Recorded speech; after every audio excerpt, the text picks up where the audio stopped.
Hi students, I myself S.K. Bhutekar, Assistant Professor, Department of Economics, KTHM College, Nasik.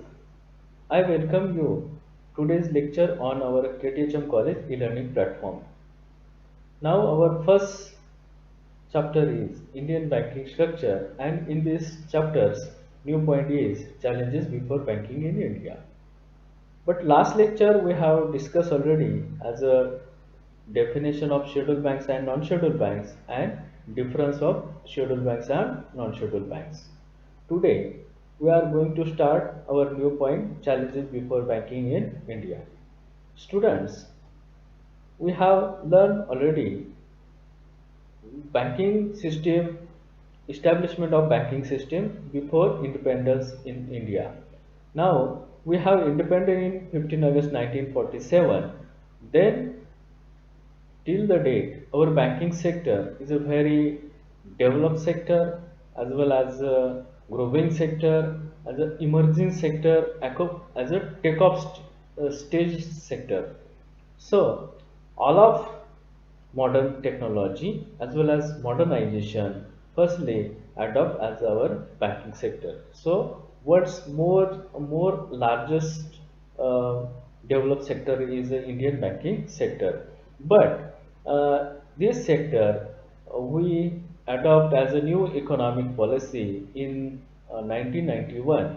After 1991, then we adopt new economic policy, that is liberalization, privatization, globalization. This economic policy as a impact in our economy as a some of positive impact as well as a some of negative impact in our economy. Similarly, our banking sector face as a positive impact as well as negative impact of this economic policy.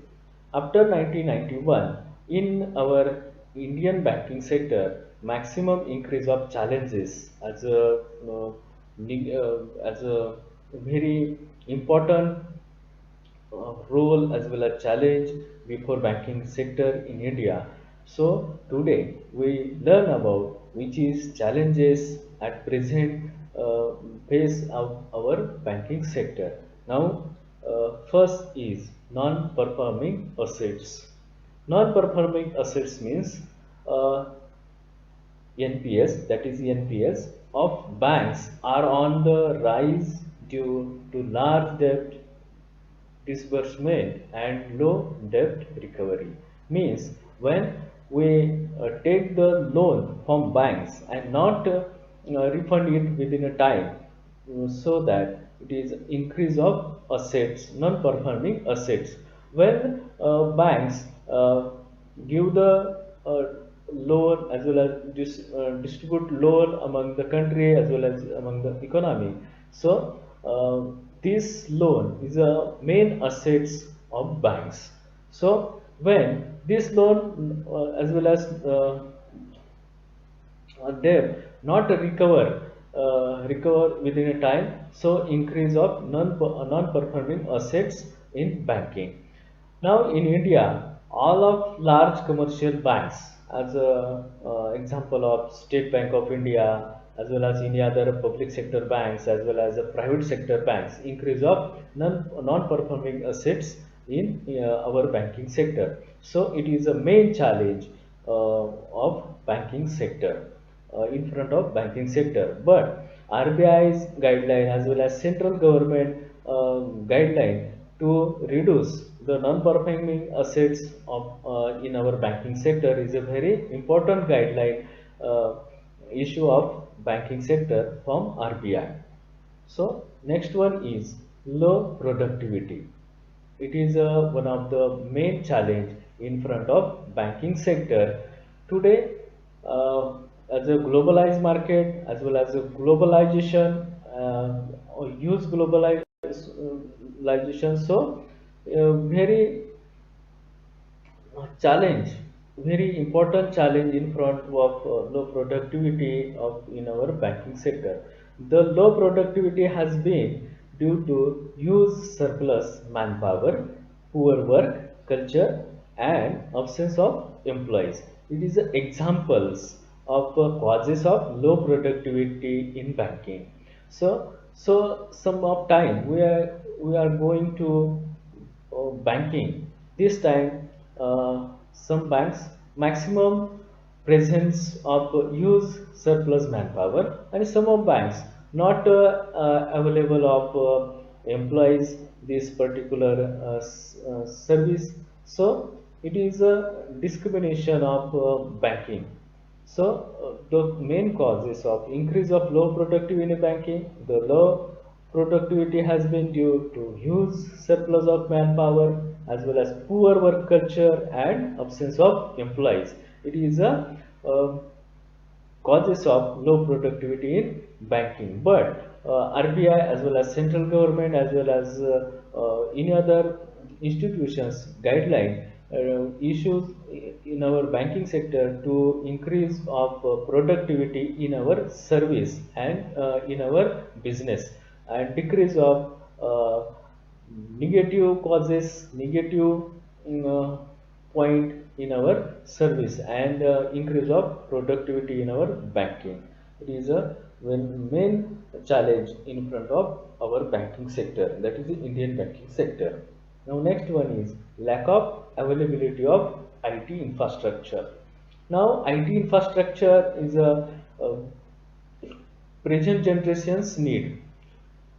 So in India, present culture is digital banking culture, so that digital banking culture as a availability of good network as well as good IT, that is uh, uh,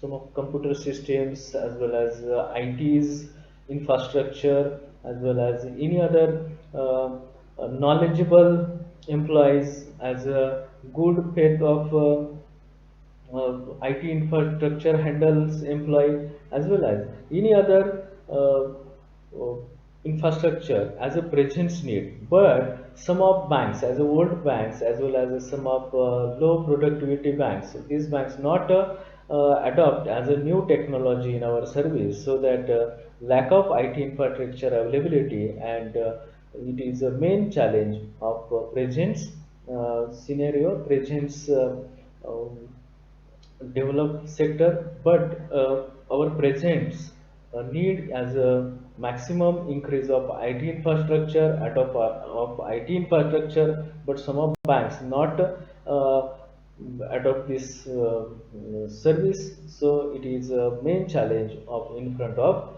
our banking sector. Now next one is competition with new bank and foreign bank.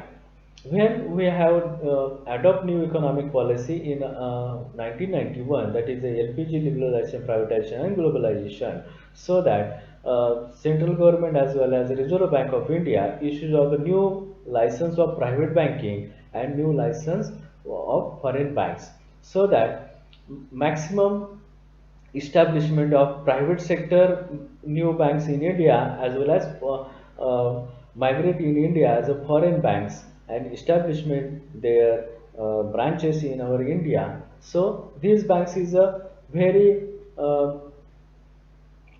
new technology, adopt new technology and provide a bank provide in our country as a new banking services. So to increase of competition with new banks and foreign banks as a traditional as well as a old bank, as so that it is a main challenge of old private banks as well as old public sector banks to new banks and foreign banks as an increase of competition with.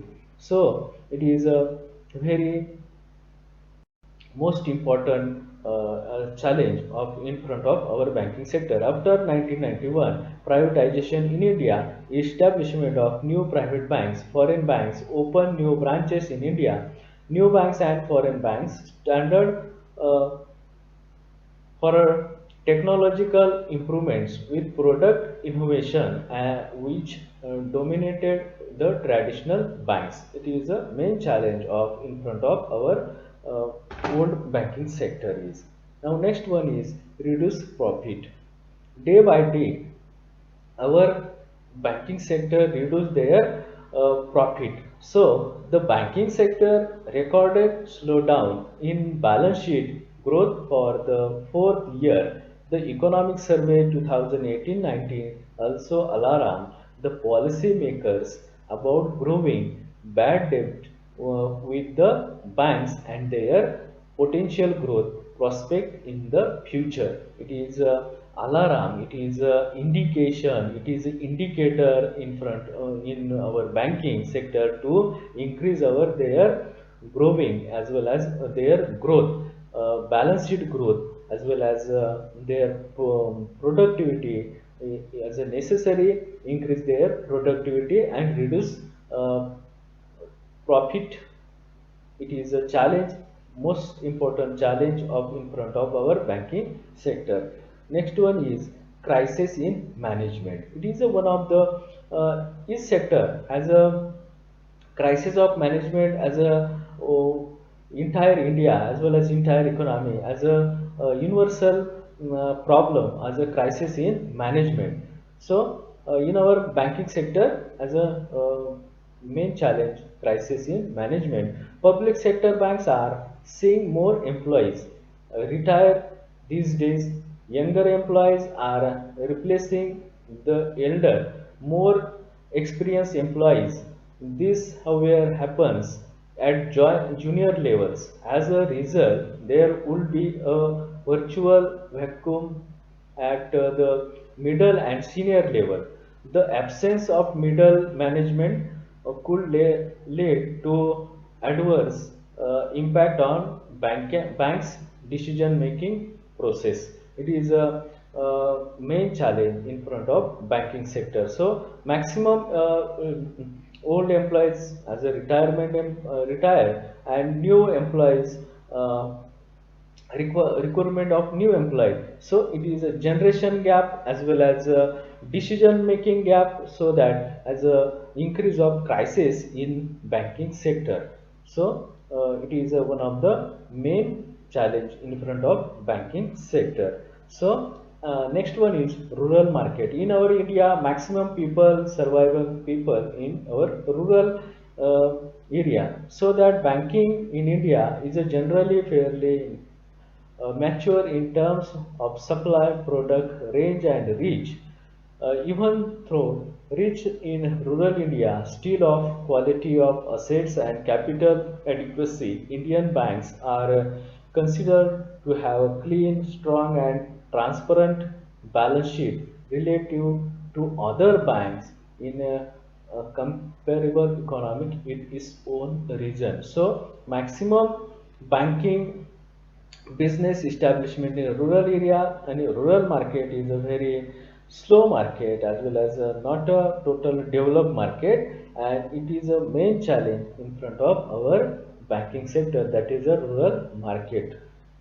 Next one challenge is corruption and frauds. It is a universal challenge. All economy, as a public sector as well as private sector. So day by day increase of corruption, all sector. So banks is a banking sector is a very involve maximum involve as a corrupt employee as well as corrupt management in our banking sector. So increase frauds as well as corruption in our banking. It is a main challenge in front of banking sector. Corruption and frauds, it is the main challenge before public sectors bank. Now for example, uh, Punjab National Banks, as well as other banks, public sector banks, increase of frauds as some persons frauds in our banking, and then negative impact this frauds in our banking sector. It is a main of the challenge in front of banking sector. Now next one is use overdue. Use overdue is one of the challenge. All banks, mostly cooperative bank and public sector banks, face the problem of use overdue. In India, overdue is a general habit of the public. Public as a mostly uh, farmer as well as any other overdue of our loan, as well as granting loan, maximally overdue uh, increase of our banking sector. It is a main challenge of banking. So next one is political pressure. In our India, maximally political parties pressurized in our banking, and all sector banks face to the challenge of political pressure. In India, most banks lending of money on political pressure, because political parties their gain, their profit is a public goodwill, and so that political leader not decision properly and pressurize on banking, and maximum lending to uh, our people, and this is a negative impact of our banking sector. So it is a main challenge of our banking sector. So political pressure, bank, when reduce the political pressure in our country, and political reduce the political pressure in our banking sector, it is a good decision, but it is not possibility, I think. So political pressure is one of the main challenge of on our banking sector. So our lecture summary, we discuss non-performing assets as a challenges before our Indian banking. uh, Non-performing assets, corruption and pressure, corruption and frauds, rural market, crisis in management, reduced profit, political pressure, competition with new banks and foreign banks, huge overdue, lack of IT infrastructure, low productivity. It is a challenges in front of our banking sector. So student, kindly note that this challenge, and solve this question. Explain the challenges before banking in India. It is one of the main question in our on our today's lecture. Thank you. Thank you very much.